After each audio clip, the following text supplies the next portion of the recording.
Hey, I'm Clay with pacificUV and talking with Vinyl Mag.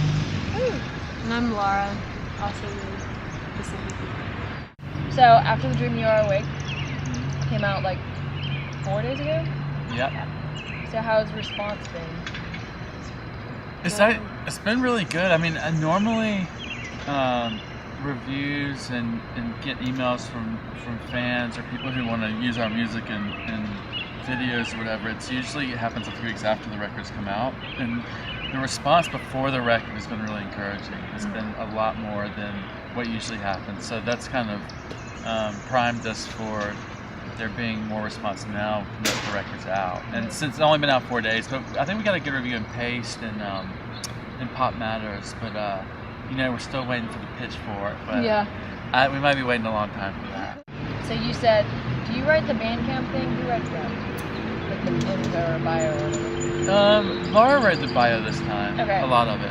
Yeah. So you said it was the most accomplished to date. I don't know if I actually said that. I don't know. Whoever. Okay, I mean, maybe I did. I don't know if it was my idea or not. Yeah. That quote does kind of sound like that, but I do really think that. I think it probably is in terms of maturity. I think we've finally married the denseness of the music with complexity in the lyrics. And I think in the past, I'm very proud of the 3 previous records, but I think it was more about atmosphere and texture, and that kind of outweighed the lyrical content. And I think this time both are really strong, and so that leads to, I think an overall a better record. Yeah, it lyrically really stands out. Did you all both write lyrics? Or?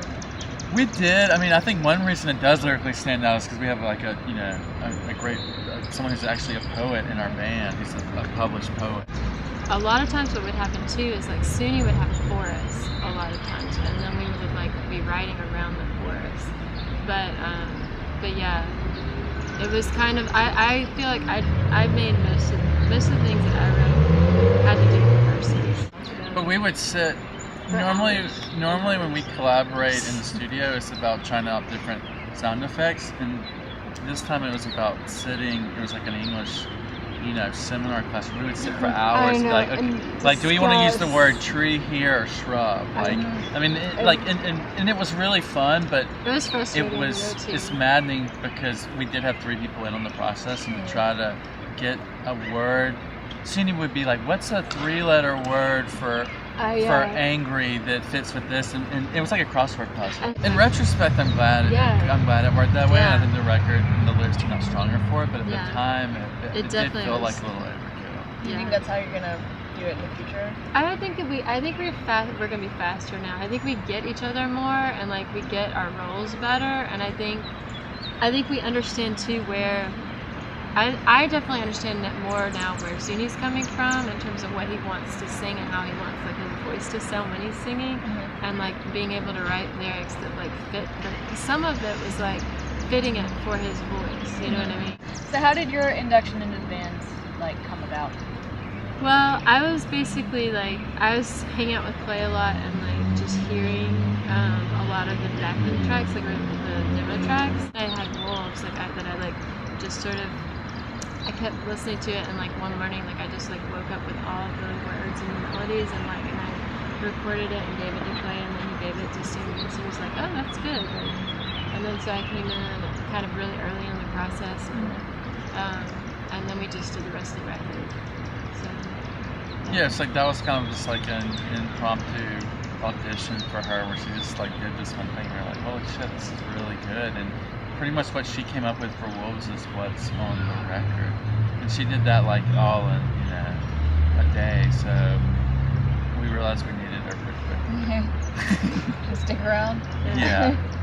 Yeah. So the album title came from a lyric in 24 Frame. Correct. So who came up with that lyric? I think Laura did. It's actually a weird thing because Suni had a lyric that was like, after the dream you wake up, in like an old version of that song that was like in a different tempo, totally different, but I misheard it, and I was like, I love that, after the dream you are awake, and I kept like, that song, like we worked on it for 6 months, and the lyrics changed, and the music totally changed. At one point it sounded like a Nintendo game song, and then like and then it changed to this like really slow, like big anthemic kind of song.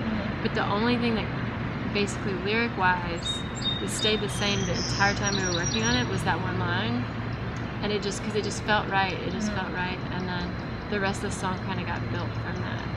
So how did the album remix happen?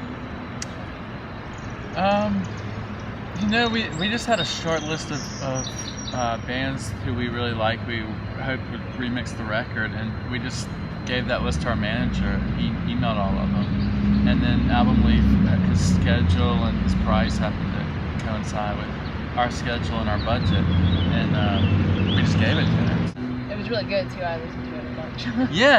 It's pretty. It's nice how chill it is. It's interesting because I only see that song as like Russians is really fast. And yeah, it was a really different take. Yeah. It was good. So what's next for Well, I mean, the record's only been out for 4 days. Yeah, We're I already know. like, and everyone's asking. We're already going back in the studio in about 2 weeks, and then I guess we're playing Athens on the roof. I think we're playing the rooftop theater, and then we're going to China in July. Wow. We're going to play 8 or 10 shows in China, and then Malaysia and Hong Kong and Taiwan. That's awesome. Yeah, That's really exciting. it is. It's like it makes it all worthwhile.